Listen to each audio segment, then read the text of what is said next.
ഇപ്പോൾ വാഷിംഗ്ടൺ പോസ്റ്റിന്റെ ടാഗിൽ democracy dyes in darkness, വളരെ അർത്ഥവത്തായിട്ടുള്ളൊരു ടാഗിൽ. ഈ വാഷിംഗ്ടൺ പോസ്റ്റിലുള്ള പത്രം പിന്നീട് എന്ത് സംഭവിച്ചു എന്നുള്ളത് അതും രസകരമാണ്. നമ്മൾ വിചാരിക്കുന്ന ഈ കുത്തകകൾ എന്നുള്ള കുത്തകവൽക്കരണം, കോർപ്പറേറ്റ് വൽക്കരണം എന്നുള്ളത് ഇന്ത്യയിൽ മാത്രമാണ് എന്ന് നമ്മൾ ചിന്തിക്കരുത്. എത്രയോ പതിറ്റാണ്ടുകളുടെ നൂറ്റാണ്ടുകളുടെ ചരിത്രമുള്ള വാഷിംഗ്ടൺ പോസ്റ്റ് പിൽക്കാലത്ത് ലോകത്തിലെ ഏറ്റവും പ്രധാനപ്പെട്ട മുതലാളിമാരിൽ ഒരാളായ, നിങ്ങൾക്കൊക്കെ അറിയാം, ആമസോണിന്റെ മുതലാളിയായ ജെഫ് ബിസോസ് പണം കൊടുത്ത് വാങ്ങി. ഈ അടുത്തിടയ്ക്ക് ഒരുപാട് പേർ അവിടുന്ന് രാജിവെച്ചു പോയി. ഡെമോക്രസി ഡൈസ് ഇൻ ഡാർക്ക്നെസ്, അന്ധകാരത്തിൽ ജനാധിപത്യം നിഷ്ഫലമായി പോകും. ഒരുപക്ഷെ നമ്മുടെ അധികാരത്തിന്റെ ഇടനാഴികളിലേക്ക് വെളിച്ചം വിതറേണ്ട ഒരു മാധ്യമമാണ് നമ്മുടെ ഈ മീഡിയ എന്ന ഈ സംജ തന്നെ. എപ്പോഴാണോ മാധ്യമങ്ങൾ വെളിച്ചം വിതറാതിരിക്കുന്നത്, അപ്പോഴൊക്കെ ഇരുട്ടിങ്ങനെ കനപ്പെടുകയും അവിടെ ജനാധിപത്യം അർത്ഥശൂന്യമായി മാറുമെന്നാണ് ഈ ഒരു ടാഗ്ലൈൻ കൊണ്ട് വാഷിംഗ്ടൺ പോസ്റ്റ് ഉദ്ദേശിക്കുന്നത്. പക്ഷേ ഈ വെളിച്ചം വീശേണ്ട മാധ്യമങ്ങൾ എവിടേക്കാണ് വെളിച്ചം വീശുന്നത്? യഥാർത്ഥത്തിൽ നമ്മൾ പരിശോധനയ്ക്കെടുക്കേണ്ട ഏറ്റവും പ്രധാനപ്പെട്ട വിഷയങ്ങൾ ഒന്നാണ്. നമ്മൾ വെളിച്ചം വിതറേണ്ട സ്ഥലത്ത് നിന്ന് മാധ്യമങ്ങൾ മറ്റ് സ്ഥലങ്ങളിലേക്ക് വെളിച്ചം മാറ്റിയോ, അതല്ലെങ്കിൽ വെളിച്ചം വിതറുന്നത് അവസാനിപ്പിച്ചോ? ഇതൊക്കെയാണ് ഒരുപക്ഷെ ഇന്നത്തെ ഈ ഒരു സമകാലീന രാഷ്ട്രീയത്തിൽ നമ്മൾ പരിശോധിക്കേണ്ട വിഷയം.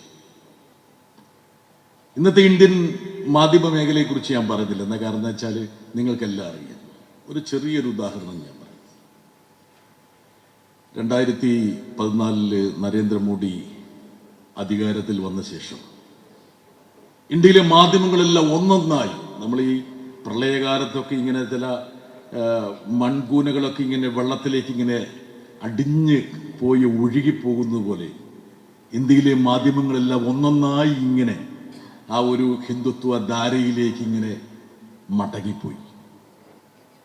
പക്ഷെ ഒരു മാധ്യമം മാത്രം വലിയ ധീരോദാത്തമായ നിലപാടല്ലെങ്കിൽ പോലും ചില സത്യങ്ങളൊക്കെ പറയാൻ വേണ്ടിയിട്ട് ഈ പറഞ്ഞ പോലെ ഒരു ടോർച്ച് കത്തിച്ചു വെച്ചു. ചെറിയൊരു മെഴുതിരി വെട്ടെന്ന് വേണേ പറയാം. 7 വർഷം മുമ്പ് ആ മാധ്യമ സംരംഭത്തിനെതിരെ CBIയും എൻഫോഴ്സ്മെന്റ് ഡയറക്ടറേറ്റ് കേസെടുത്തു. റെയ്ഡുകളുടെ ഒരു ശൃംഖല തന്നെ സംഘടിപ്പിക്കപ്പെട്ടു.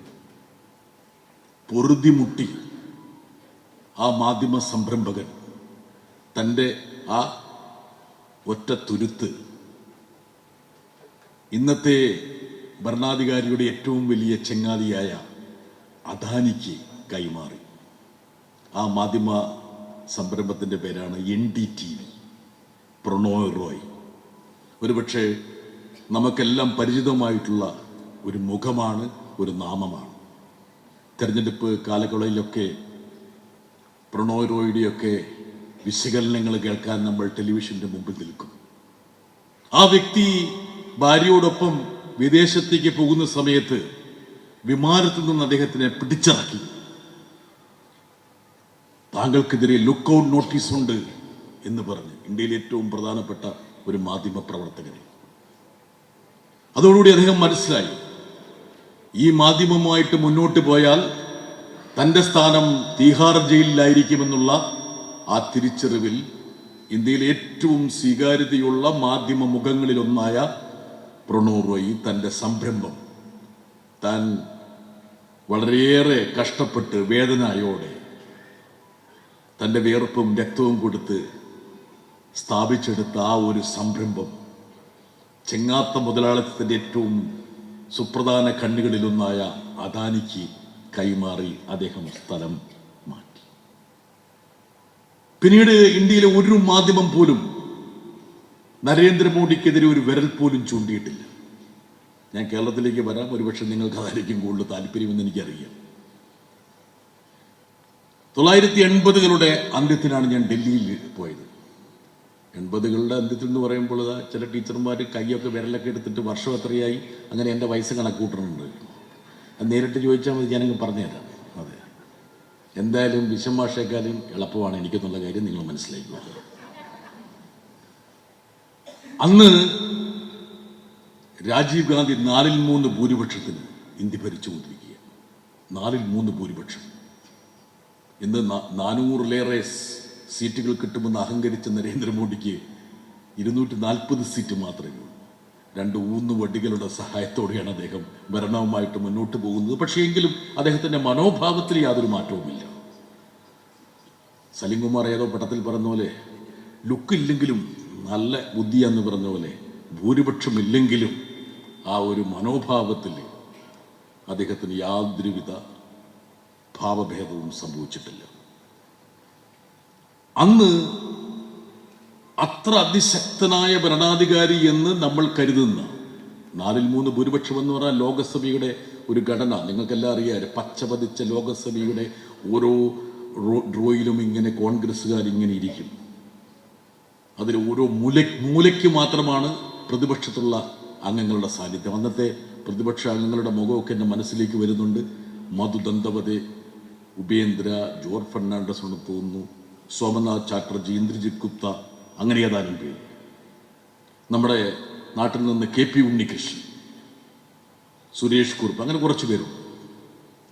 അന്ന് രാജീവ് ഗാന്ധിയൊക്കെ ലോകസഭയിലേക്ക് പ്രവേശിക്കുമ്പോൾ കോൺഗ്രസ് അംഗങ്ങൾ ഇങ്ങനെ ഡെസ്കിൽ ഇങ്ങനെ കൈയടിക്കും. അപ്പോൾ ഒരു ചക്രവർത്തി ഇങ്ങനെ വരുന്നത് പോലെ അദ്ദേഹം പാർലമെന്റിലേക്ക് വരും. പക്ഷേ 4ാമത്തെ നെടുന്തൂണായിട്ടുള്ള മാധ്യമങ്ങൾ കണ്ണും കാതും തുറന്നു വെച്ച് അധികാരത്തിന്റെ ഇടനാഴിയിലേക്ക് വെളിച്ചം വിതറിക്കൊണ്ടിരുന്നു. അതിന്റെ പശ്ചാത്തലത്തിൽ ബൊഫേഴ്സ് കുംഭകോണം അനാവരണം ചെയ്യപ്പെട്ടു. ഇന്ത്യയിലെ പ്രധാനപ്പെട്ട പത്രങ്ങളൊക്കെ രാജീവ് ഗാന്ധി കള്ളനാണെന്ന് വരികൾക്കിടയിലൂടെ എഴുതി. 1989 നടന്ന പൊതുതിരഞ്ഞെടുപ്പിൽ ഞാൻ ഒരു മാധ്യമ പ്രവർത്തകൻ എന്ന നിലയിൽ ഉത്തരേന്ത്യയിൽ സഞ്ചരിക്കുമ്പോൾ അവിടെ ഉയർന്ന മുദ്രാവാക്യം എൻ്റെ മനസ്സിൽ ഇപ്പോഴുമുണ്ട്. ഗലി ഗലി മേ ഷോർ ഹേ, രാജീവ് ഗാന്ധി ചോറേ. ഓരോ ഗലിയിലും മുഴങ്ങുന്നു രാജീവ് ഗാന്ധി ചോറേ. നോക്കുക, സർവശക്തനെന്ന് കരുതപ്പെട്ട അത്രത്തോളം ഭൂരിപക്ഷമുണ്ടായിരുന്ന, സീറ്റുകളുണ്ടായിരുന്ന, ജനപിന്തുണയുണ്ടായിരുന്ന, തന്റെ മുത്തച്ഛനേക്കാൾ കൂടുതൽ ജനപിന്തുണയോടെ അധികാരത്തിലേക്ക് വന്ന ഭരണാധികാരിക്ക് നേരെ ജനാധിപത്യത്തിന്റെ 4ാം നെടുന്തൂണ് ദീപം തെളിച്ചു വെച്ചു. അധികാരത്തിന്റെ ഇടനാഴികളിൽ വെളിച്ചം വിതറിയപ്പോൾ പല കുംഭകോണങ്ങളും അനാവരണം ചെയ്യപ്പെട്ടു. അവിടെ നിന്ന് നമ്മുടെ ഇന്ത്യൻ മാധ്യമ മേഖല എവിടെ എത്തിയെന്ന് പരിശോധിക്കുമ്പോൾ ഒരുപക്ഷെ ഇന്ത്യയുടെ മുഖ്യ ന്യായാധിപനായിരുന്ന ജസ്റ്റിസ് NV രമണ പറഞ്ഞൊരു പ്രധാനപ്പെട്ട ഒരു വാചകമുണ്ട്. ഇന്ത്യയിൽ അന്വേഷണാത്മക മാധ്യമ പ്രവർത്തനം അസ്തമിച്ചിരിക്കുന്നു എന്ന്. ഇൻവെസ്റ്റിഗേറ്റീവ് ജേർണലിസം അസ്തമിച്ചിരിക്കുന്നു. ഇന്ന് ഡൽഹിയിലെ മാധ്യമ പ്രവർത്തകരെ ആൾക്കാർ വിളിക്കുന്നത് ഗ്ലോറിഫൈഡ് ക്ലാർക്സ് എന്നാണ്. ആഘോഷിക്കപ്പെടുന്ന ഗുമസ്തന്മാർ. ഇന്നത്തെ ഏറ്റവും പ്രധാനപ്പെട്ട ഡൽഹിയിലെ അന്വേഷണാത്മക മാധ്യമ പ്രവർത്തനം എന്ന് പറയുന്നത് ഏതെങ്കിലും കേന്ദ്രമന്ത്രിയുടെ അഭിമുഖമായിരിക്കും. നരേന്ദ്രമോദിക്കെതിരെയോ ആഭ്യന്തരമന്ത്രിക്കെതിരെയോ ഏതെങ്കിലും മന്ത്രിക്കെതിരെയോ ഒരു ചെറുവിരൽ പോലും ചൂണ്ടാൻ കഴിയാതെ നിഷ്ക്രിയമാക്കിയപ്പെട്ട ഒരു മാധ്യമ മേഖല.